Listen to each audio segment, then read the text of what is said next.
मोर जितना अब खूबसूरत है, इससे कई ज्यादा जन्नत में खूबसूरत था। मोर की खूबसूरती पे सभी परिंदे फिदा थे।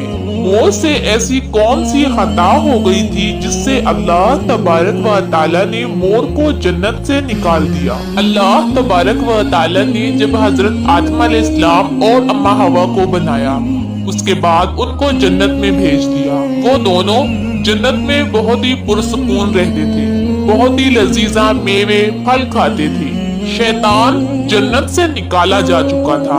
शैतान की हजरत आदम अलैहिस्सलाम से दुश्मनी हो गई थी। शैतान ये चाहता था कि वो किसी भी तरह हजरत आदम अलैहिस्सलाम को जन्नत से निकाल दे और साथ में अम्मा हवा को भी जन्नत से निकाल दे। शैतान को ये खबर हुई कि हजरत आदम अलैहिस्सलाम को तमाम मेवे खाने की इजाजत है, लेकिन गंदम खाने की इजाजत नहीं है। शैतान इंतकाम की आग दिल में लिए जन्नत के दरवाजे के पास बैठ गया और 300 साल तक वहां पर बैठा रहा कि कोई जन्नत के दरवाजे से बाहर आए और शैतान उससे बात कर सके। एक दिन अचानक से मोर जन्नत से बाहर आ गया। शैतान उसको देखते ही बहुत खुश हो गया। उसको कहने लगा, ए खुशनुमा परिंदे। शैतान ने पूछा, ए खूबसूरत परिंदे, तुम कौन हो? मोर बोला, मैं मोर हूँ, अब तुम अपना तारुफ करवाओ। शैतान ने जवाब दिया कि मैं आलमे करोबिया का एक फरिश्ता हूँ। मैं अल्लाह पाक की इबादत से एक पल भी गाफिल नहीं। मैं चाहता हूँ कि मैं जन्नत में जाऊँ, वहाँ की नेमतों का अपनी आंखों से मुशाहिदा करूँ। शैतान मोर को कहने लगा कि तुम मुझे जन्नत के अंदर ले जाओ। मैं तुम्हें 3 ऐसी बातें बताऊंगा जिससे तुम्हें अबदी जिंदगी हासिल हो जाएगी। तुम्हें बुढ़ापा और बीमारी नहीं आएगी। तुम हमेशा जन्नत में ही रहोगी। लालच में आकर मोर ने कहा कि मुझ में तो इतनी ताकत नहीं है कि मैं तुम्हें जन्नत के अंदर ले जाऊं, लेकिन एक सांप मेरा दोस्त है, वो शायद तुम्हारी मदद कर सके। ये कहकर मोर सांप के पास आया, उसको सारी बात बताई। सांप भी शैतान की बातों से बहुत खुश हो गया।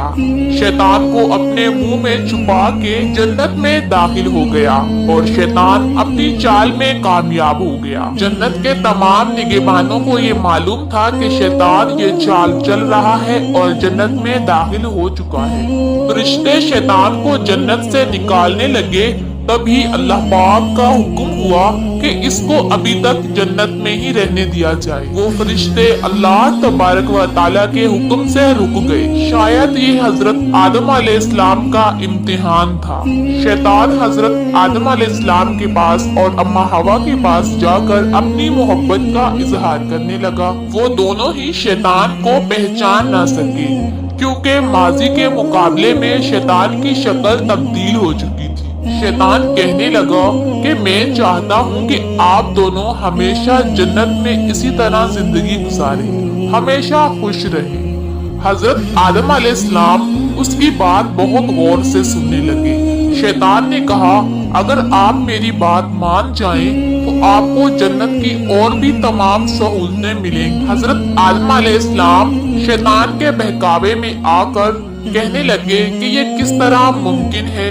शैतान कहने लगा, एक गंदम का दाना अगर आप दोनों चख लें तो आपको अब्दी हया हासिल हो जाएगी और आप जन्नत में ही रहेंगे। ये बात सुनकर हजरत आदम अलैहिस्सलाम के दिल में रुझान पैदा हुआ, लेकिन उनके दिल में अल्लाह की नाफरमानी का खौफ गालिब आ गया।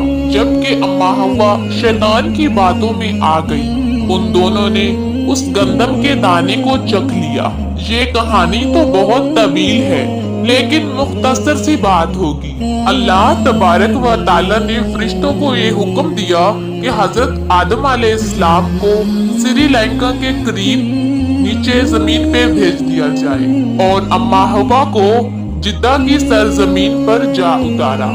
शैतान को जन्नत से हजरत आदम अलैहिस्सलाम को सजदा ना करने की वजह से निकाला गया था। जिन खूबसूरत पाँव से चलकर मोर शैतान को अंदर लेकर आया था, वो ही खूबसूरत खूबसूरत पाँव अल्लाह पाक ने मोर से ले लिए। मोर और सांप को भी जन्नत से निकाल दिया गया। हजरत आदम अलैहिस्सलाम और अम्मा हवा काफी अरसा अल्लाह पाक से माफिया मांगते रहे, रोते रहे और एक दूसरे से जुदा होकर एक दूसरे को ढूंढते रहे। अल्लाह तबारक व तआला के आगे दुआ करते रहे। बहुत ही मुद्दतें गुजर चुकी थी। उसके बाद अल्लाह पाक ने उनकी तौबा कबूल कर ली थी और उनको आपस में मिला दिया था। वीडियो से आपको इंफॉर्मेशन मिली हो, वीडियो आपको अच्छी लगी हो तो हमारे चैनल को इस तरह की मजीद वीडियो देखने के लिए सब्सक्राइब कर दें। लिहाजा खुद भी इल्म सीखें और अपने बच्चों को भी सिखाएं। इस वीडियो को आगे भी शेयर कर दें ताकि आपको भी सवाब पहुंच सके।